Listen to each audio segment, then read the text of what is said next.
Hey, y'all. We back. Another week of Catfish, y'all. Definitely, if you're not yet part of the family, go ahead, hit subscribe, turn on your post notifications.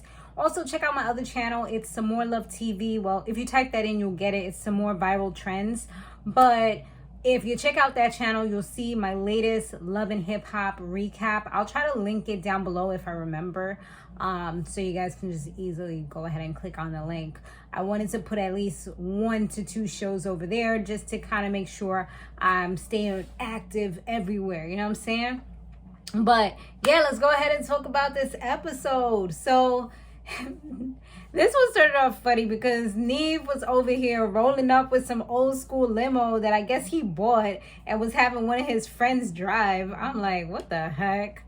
So with this one of the things that really stuck out to me that Neve said was, it's such a blurry line between fantasy and reality. And that is so freaking true in this particular episode. So this is another one about like the whole virtual reality, virtual world type of stuff. And with this particular one, I think it was called Party in My Dorm. I think that's what it's called, but I'm not really sure. But anyways, it's for people to like socialize, have relationships on there. You can have parties on there. And it seems like it's mainly targeted to college kids that may be suffering from social anxiety, generalized anxiety, maybe a developmental disorder, or, you know, something else that they may have going on, personality disorders or mood disorders, whatever, you know, any reason why somebody would not want to like go out there and be amongst like regular folks. So with that, he said that he even had like a birthday party inside the game. You know, he was the one who orchestrated it, and he started getting anxiety because he wasn't sure if he was doing it right. But she was the one who kind of came up to him and, you know, made him feel a lot better about everything. And from that, they just started having or building a relationship from there. It wasn't that long. It wasn't like years or anything. It's been a few months, but they had pretty much had a relationship in the game as well. So she said that he lives in Massachusetts. She lives in Atlanta. So they decided to have him fly out to LA because she claimed that she was in Vegas at the time. So it just would make things a lot easier if they were going to be going to her. So yeah, so he actually pretty much looked like the avatar that he showed in the game. And she said, oh yeah, I look like mine too. So then they started exchanging photos. They took it off the virtual reality thing, off to another platform. And this is where it's the blurry line comes in, because you're taking it from one thing, which is a game, and now you're becoming IRL, you know, in real life. So, you know, you're literally, he said they were talking on the phone for hours on Snapchat. You know, eventually, I believe he said he got her phone number, but it did take a while for that. But, you know, it was more like a real girlfriend at this point, you know, somebody that he was really able to confide in. She shared like sexy videos where she's doing all of this, you know what I'm saying? Like looking like a whole porn star, which I'm pretty sure, I know they mentioned that, but I don't know if she actually like solidified and said that she was a porn star or anything like that. But the videos that they showed, it definitely was giving porn star vibes. She was in some little lingerie, like just doing the most. So he said that he asked her for like a video or a photo of her blowing a kiss. And she said that was going to be too much effort. So some of his friends were starting to say that it seems like she's probably a catfish. Like, you know, she sent other people the same exact photos, and you asked her to do something in real life, in real time, and she can't do it. It's a little bit weird. So they went ahead, you know, did their whole thing, did their whole investigation. Red flag number 1 was that her phone number showed up in Miami as a Miami number, because Cammy knew that instantly. But then when they looked a little further, at first it showed some guy's name, Mauricio, but then a little deeper after that, it actually came up as her name, which was Marie Taylor. So, okay, that's actually a little something. Possibly could be a good person, you know, a person telling the truth. Okay, things are looking a little bit up, you know. So then they did a photo search. Boom. comes up to this Marie person again, Marie Taylor, and they look up like the name to the Instagram and stuff like that, and the photos did look like her. So it's like, is somebody impersonating this person? Because this person's like a freaking model, you know, looking like a Playboy bunny or something like that. You know, the normal like Playboy look, which is the blonde hair, the lip injections, the eyelashes, makeup, you know, all that stuff, seductive looks. So it's like, is it really? Like, nah, it can't be her. Like, nobody was convinced that this could possibly be her. So yeah. So next day, Mark told him that, they told Mark everything that they did, you know, the whole process, and they went ahead and sent her a message. At first, she didn't respond, but then she did look at the message and the picture of him with the Catfish crew, because he also sent her a photo from his phone with the Catfish crew, probably on Snapchat, you know, because that's how you could see it, or, you know, WhatsApp or iPhones, I guess. But they had also sent her a message. So it was like, okay, let's see who she's going to respond to first. Luckily, on the way there, even though she initially didn't respond, she did. She was like, you know, oh my God, like, why is he here? Why does he want to see me? This won't be good, you know? So that's like, okay, what is she trying to tell us? Is she a man?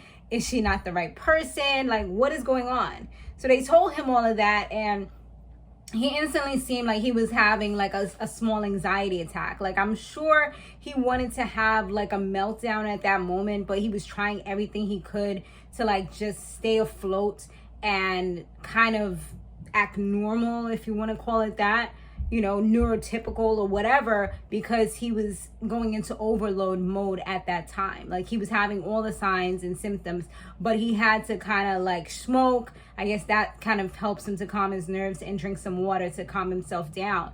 But it's like he was starting to feel optimistic, and by hearing that what she said, it just kind of threw him for a loop. And he also said that he has, well, I'm not sure based on what he said if it's more, because it kind of seemed like both. Like, he's an overthinker and he has intrusive thoughts as well. So it seems like it's a little bit of both. He said he was thinking about things she said and, you know, just kind of replaying things in his head. So he said he suffered with this like all his life. And so anyways, so he was saying that this is something that he struggled with. He already kind of said that earlier when he said he was having anxiety during that party. Like, it's a virtual party and you're having anxiety. You could tell, like, if it's something like that can kind of throw him off, then anything else can also throw him off. So I knew that this was going to be tough from him as soon as he mentioned that. And even by looking at him, his posture, how he was kind of fidgeting a lot and moving, the way his eyes were moving as well. It's a lot of things that go into that. But she actually calls eventually, and she had like this little voice like, yeah, all right, I'm gonna meet you guys. It's like, it almost sounded like she was like a guy, you know, like a guy that was like transgender or something like that, because a lot of times that's like a very similar voice that I've heard personally. But anyway, so she said that she'll meet them in like 45 minutes. She'll give them the address, and it's like, yeah, you better be here. If you're not here, then that's on you. You know, that's the way that I was getting from the message. Like, she was giving some boss moves, like, you got to be here at this time or else. And they didn't even have to travel to Vegas, because she just so happened that she was in LA. So it worked out. So Cammy, he was being so, Cammy was like being super negative and saying something about like, oh, you know, the chances of her being there, of it actually being her, are super slim. And I'm just like, girl, like, you see this guy is out here having like a mini anxiety attack, and you saying all these negative things is not going to make it any better for him. You're just going to make the loop and the thoughts keep on going and going and going, you know? And it's going to make it even worse. She was like saying everything wrong in a situation like that at that moment. I'm like, oh my God. But I know that's part of what you have to do, from what I've seen in the show, to kind of build up, you know, build tensions up and build up the suspense, I should say. So when they get there, they text her, and she's just like, okay. She pretty much said to come in. I'm thinking of the voice that she had, even though she wasn't talking at that moment. She was texting. But she pretty much said to come in, the door's open. And Cammy's just like, that's weird. Like, we don't even know who this person is. We're walking into their house. You know, this is like intrusion. Like, you know, it is very weird. Like, I would feel weird. Y'all know I'm from the hood, so we don't walk up in nobody's house. Like, that's you could get beat up, killed, shot. Like, cops will come beat you down. Like, you trying to rob somebody. Like, that's weird. So yeah, so she ended up, luckily, like, when they walked in there, when Neve, Mr. Brave, walked in there, you know, with his camera crew, she actually came out, and it really was legitimately her. So this was actually a success story, like, you know, because this was like one where you really didn't think that it was gonna be the person. But on the flip side, although she was real, she said she was single, which is great, but she said that the whole relationship was just a game. And that's kind of how, you know, she thought of it. She didn't think that it was like a big deal or anything like that. Like, it was just like a game thing. And that's how a lot of people feel when they do these games. But there are some people that do take these things seriously. They may not go by social norms, or they may not realize, because they take things literally, what you're actually trying to imply or how you actually feel, because you never really said it. You know, she said she was trying to pull back at some points, you know, and slowing things down a bit, but she never probably actually told him the words like, I'm not into you, you know, and therefore she kept leading him on, and he felt like, you know, this was more than what it was. So he obviously missed the signs, which he ended up saying in the little recap that they do. They didn't actually show their faces. They just did like a little mini recap of written words at the end, pretty much saying what was already said, that she now wishes him the best of luck. And he wishes that he had seen the signs, but he does look forward to brighter and better days. But Neve was good at letting them know, you know, because she was acting so heartless throughout this situation. I just felt like she was just like some, yeah, like, it is what it is. Like, you know, the wannabe Kim Kardashian voice. Like, you know, like, if I could have, like, written her computer script or something, it is what it is. I mean, it happens sometimes, and nobody told him to get invested. You know, it was just a game, like a game for real. You know, like, I feel like that's what she would have said if she didn't want to sound super heartless. But she was being honest, but it was like at the wrong time. Like, you know what I mean? Like, she couldn't be honest when she was behind the screen, when she was like on her phone or whatever. But she wants to be honest now that she's on camera, you know. But I don't even remember hearing her apologize, you know. But Cammy, I feel like she was good at being a nurturer to Mark, and kind of telling him, you know, that she might not even be aware of how she made him feel. You know, she might, because she just feels like it was a game. She doesn't see how she affected him. She probably gave him lifelong scars because he put his trust in her. He started to care about her, possibly falling in love with her. You know, he even said that, I believe, and he felt like it started to scare her off at that moment. So, you know, he was really like putting a lot into this. So I'm pretty sure that now he's probably not even going to want to like really go too far too quick. I mean, it's a learning lesson as well. But yeah, it's definitely a sad situation for him. I felt for the guy. I definitely felt for the guy, because he just seems like he was like naive in this situation, and, you know, he just didn't know.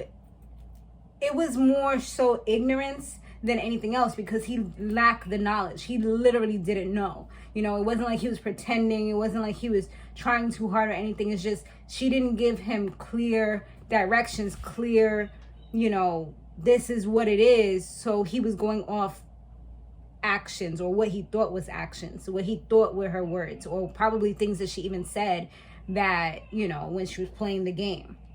And so it's definitely messed up, y'all. But that's pretty much the episode. I'm not going to drag it too much. I'm just going around in circles, but y'all know what I'm talking about. And thanks so much for watching and supporting me. We are rolling. We are blowing a little up. And I'll see you guys on the next one. And I think I'm going to do Black and Crew Chicago. We'll see. All right, guys. Laters.